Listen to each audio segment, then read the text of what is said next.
Post-treatment Lyme disease or chronic Lyme disease. These are terms that kind of get thrown around a lot. I like the term chronic Lyme disease. Some other Lyme doctors very strongly like the other term better, so you get a little bit of, I think this is a little bit of semantics, but here's what you have going on.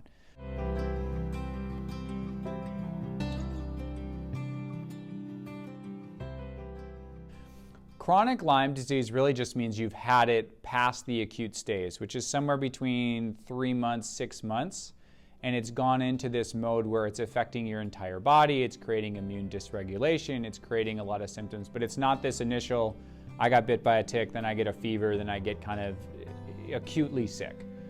So when they say chronic Lyme, it just means I've had this longer than 6 months for the most part.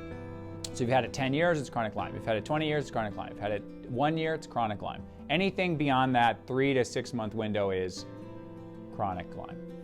And it's different than the acute, right? So that's kind of the delineation. Post-treatment Lyme disease means you tried to treat the Lyme disease, usually with antibiotics, and you still don't feel well.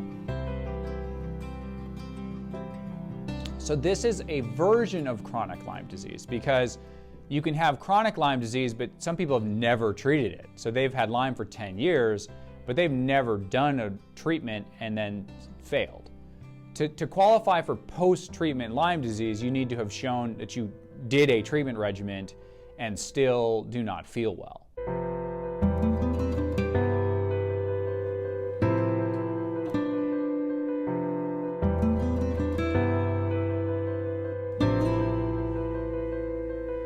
So that's kind of delineation we made. The reason I don't like post-treatment Lyme disease is because it leaves out people who you find have had it for 10 years but never have gone through a round of treatment.